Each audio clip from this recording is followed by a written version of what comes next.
Hammers can be confusing, but they don't need to be. Over the years, I've used multiple different hammers, and I want to bring to you today on Can It Be Fixed, Marvin R. Schwartz, some ideas for you on what type of hammer you should have around the house, in your shop, wherever you find yourself. I have a hammer that will fit you. Now I'm going to start from the least used, in my opinion, to what I would recommend as a homeowner or a do-it-yourselfer hammer to have in your house for a man and a woman both.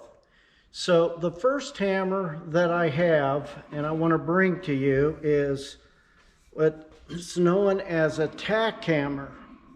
A tack hammer is magnetic, and it holds little tacks where you can't get a hold of them with your fingers to drive them in. But this is typically used by an upholsterer or someone doing reupholstering, tack hammer.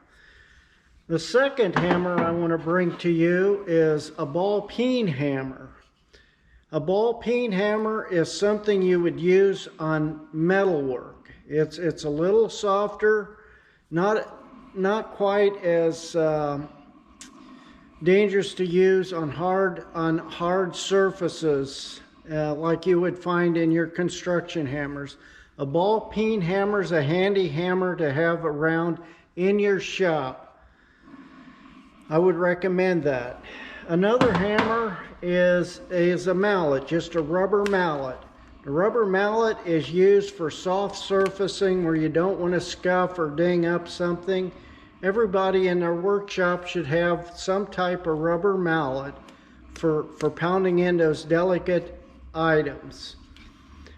Another hammer I want to bring to you, and not so widely used and more of a specific hammer, is this masonry hammer. This masonry hammer is used by masons. It's got a chiseled edge on this end and a flat edge here.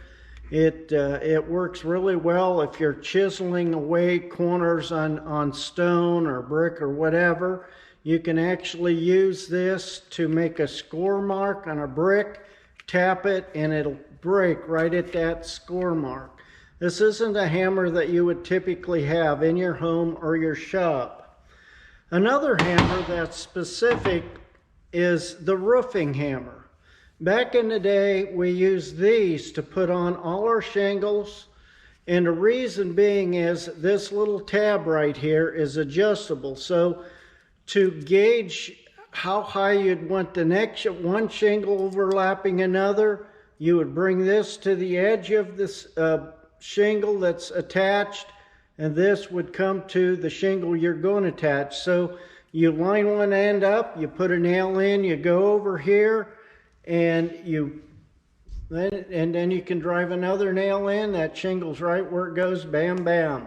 A roofing hammer, something we used all the time in the early years of construction. If you're in construction, this is a handy hammer to have just for those repair jobs. Another hammer is this hammer right here. It's a drywaller's hammer. And there's a couple things that you need to know about this hammer. You have this right here.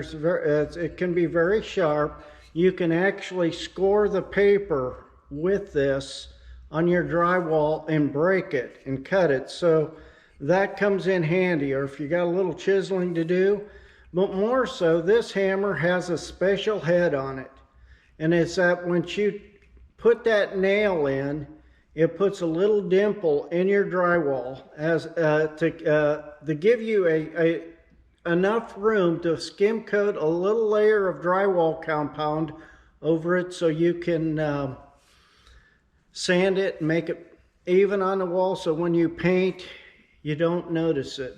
Drywall hammer. In construction in the early days, I had one of these in my toolbox just for those repair jobs and even for hanging large jobs. Today they use screw guns. This hammer isn't as widely used today. And another hammer, getting into the carpentry, is this hammer right here. Step back to give you an idea how big this hammer actually is. And it's heavy. It's what I would call a framing hammer. Now this hammer is for the individual that has arms as big as my thighs. And for someone who doesn't respect their fingers or thumbs. Because let me tell you, it only takes one time hitting yourself with that serrated edge, or those little dimples are sharp. And I can't tell you how many times I sung the Hallelujah chorus and did a little dance around a job site after hitting my hand with this. And of course, finding the Band-Aids. This is a hammer that a lot of people use for rough carpentry. I never could. It's too heavy and too big. Another hammer is this hammer right here. It's just a good all-around hammer. It's a little heavier than I like, and it has the rippled or the serrated or the diamond head on it also. I never liked this hammer because you miss that nail occasionally when you get in a hurry. And let me tell you, this knuckle right here has seen many of these hit it. I don't even buy this hammer anymore because of that. But you may need it. You may like it. You may not hammer nails in like lightning like I did. Never strike twice in the same place. It's what I used to tell my boys. But this hammer is a good all-around carpentry framing hammer. Now the next hammer I want to show you is this simple plum fiberglass 16-ounce hammer. This is my go-to hammer. This is the hammer that I use throughout the year consistently. This hammer, in comparison to this hammer, in my opinion, there is none. The person that uses this hammer walks off the job site like this. The person that uses this hammer walks off the job site like this. An old carpenter once told me that you don't need anything other than a 16-ounce hammer. You can pound in just about as many nails in a day with this hammer as you can with this hammer. I never got used to using this hammer. I didn't even realize they existed until someone brought one to me and showed it to me, and I thought, wow, but this hammer may be for you. It's not for me. For the homeowner and the person that is just working around the house, this is the hammer that I would suggest buying. It's a good all-around hammer. It has the straight claws to get in to use for prying, pulling nails out. It's not too heavy. It's got a nice grip, and it's just a good all-around hammer for them daily chores around the house. And you can pound those 16-inch sinkers all day long with this. Now the last hammer I want to show you is one that the Finnish carpenters always use. Today this hammer's been replaced with power nailers. But in the day, this was considered a Finnish carpentry hammer, or one like this with the curved claws. You see how those claws are curved? That serves a very important purpose in Finnish carpentry. A lot of times if you got to pull a nail out, you want something that is a little bit more forgiving on your wood, something you can still get the nail with, maybe put a block in and pull without putting those dimples in your finished work. This hammer comes in very handy as a trim hammer. This is a little lighter It's only 13 ounces. It's one that I use consistently during the years of my construction. I never really got used to using a power nailer.